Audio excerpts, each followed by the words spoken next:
very much. Thank you. Glad to see so many Texans and other great Americans here today. It's great to be with you, and I want to start by thanking my friend Al Cardenas and our friends at the American Conservative Union for hosting us, and I want to thank all of you who are involved with CPAC for what you do all year round. I will be brief. Go ahead and give yourself some applause. I'll be brief because I know I'm one of the last speakers standing between you and Sarah Palin. But I want to talk about someone who, to use the president's own words, enjoys his complete confidence. And of course, I'm talking about Attorney General Eric Holder. 3 years ago, when I was on the Senate Judiciary Committee hearing the Holder nomination, I was one of 2 Republicans who voted against his nomination.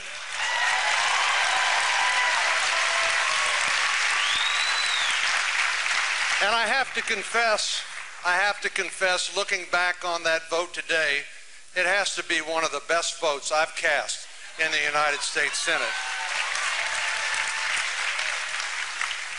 Under Eric Holder, the Justice Department has been led by an arrogant, incompetent, dangerously ideological, and transparently political Attorney General who sees fit to twist the law to suit President Obama's ends.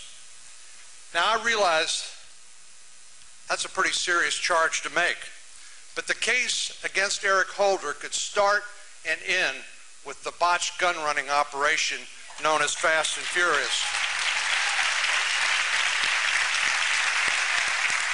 But the truth is, that's just the tip of the iceberg.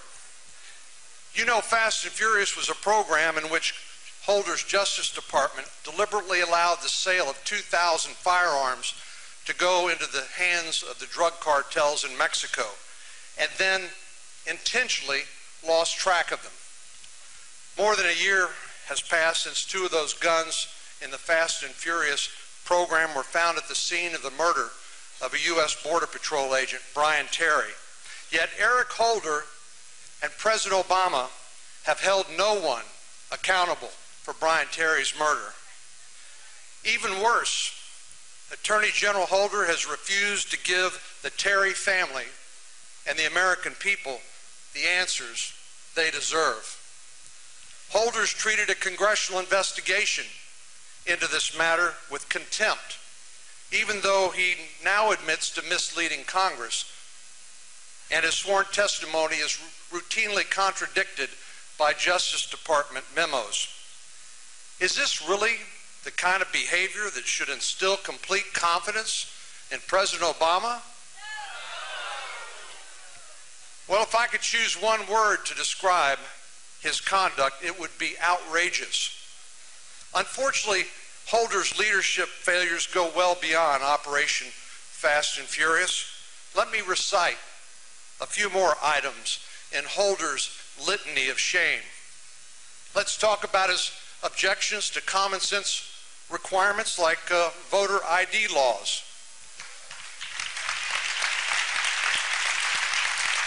Now, you and I both know that you need a photo ID to buy beer, to buy over-the-counter cold medication, or to get on an airplane.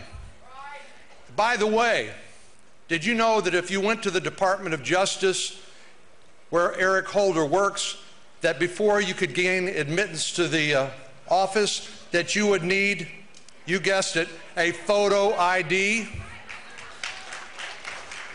Yet Eric Holder has the gall to compare voter ID laws to literacy tests and poll taxes.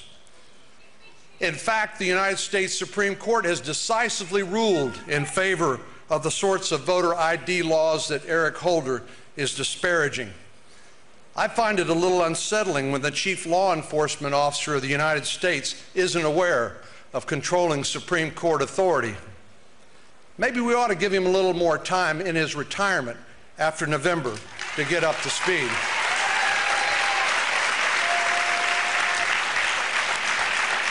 I firmly believe that voter identification laws are necessary to safeguard the integrity of the ballot.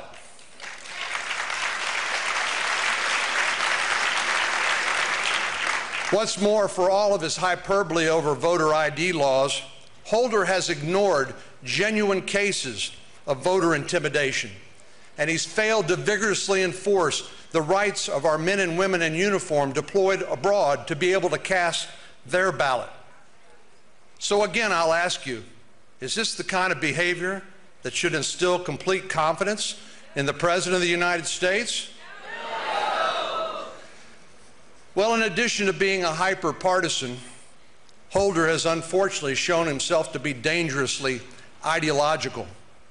Shortly after taking office, he released classified memos on terrorist interrogation techniques over the vigorous objections of 7 former CIA directors who served under both Democrat and Republican administrations.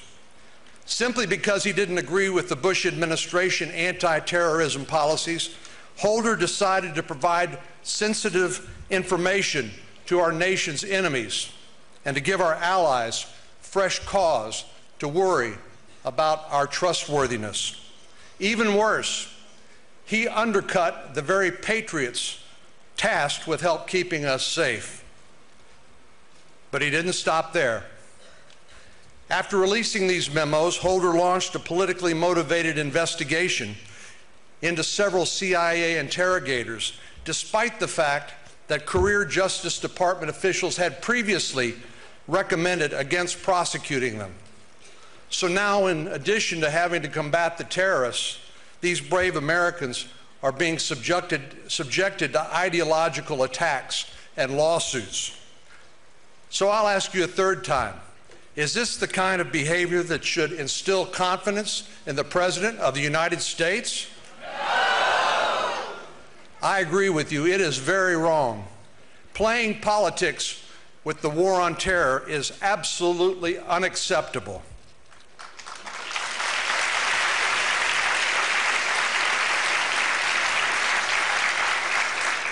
And then, in November 2009, Holder announced the United States would try 9/11 mastermind Khalid Sheikh Mohammed in civilian court in Lower Manhattan. Even Senator Chuck Schumer called it a wrong-headed idea eventually. It's hard to imagine having complete confidence in your Attorney General when even Chuck Schumer says you're wrong. Trying Khalid Sheikh Mohammed in Manhattan was a recipe for disaster. And eventually, after facing a public backlash, Holder reversed his decision and said that Khalid Sheikh Mohammed should receive a military trial. I can't say it any plainer to you today. We simply cannot afford a pre-9/11 mentality in our Attorney General or our President of the United States.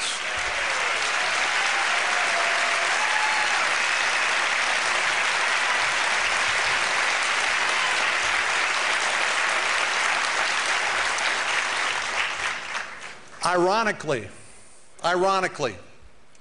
Holder and the President have no hesitation at using drone strikes to kill terrorists without a hint of due process, yet they wring their hands over capturing, detaining, and lawfully interrogating these same terrorists to gain actionable intelligence and to stop future attacks.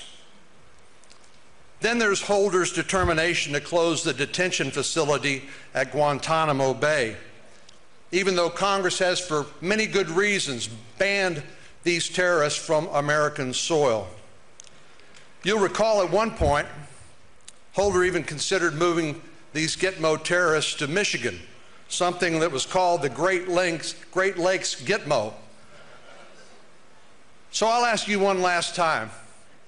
Is this the kind of conduct that should instill confidence in the President of the United States? No! Thank goodness he didn't get his way. Holder's record on Gitmo, the KSM trial, the CIA interrogators, and the Justice Department memos demonstrate that he's more concerned with satisfying President Obama's radical left-wing political base than he is doing his job.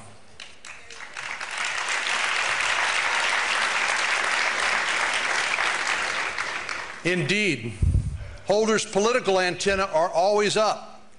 How else do you explain his position on the Defense of Marriage Act, known as DOMA?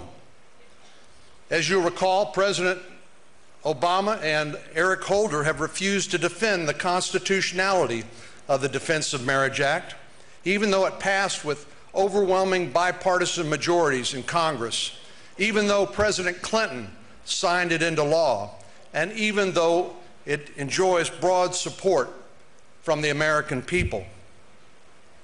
Well, even while Holder refuses to defend DOMA, his Justice Department is busy defending unconstitutional overreaches like Obamacare and like the President's recent bogus appointments to the Consumer Financial Protection Bureau and the National Labor Relations Board.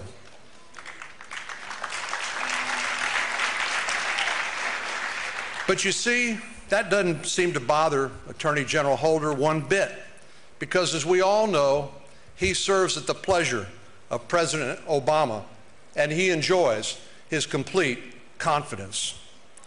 One final point. President Obama said that, famously, that elections have consequences, and we all know it's true. Eric Holder is a perfect example of just one of the bad consequences from the election of 2008, and why the 2012 election is so vitally important.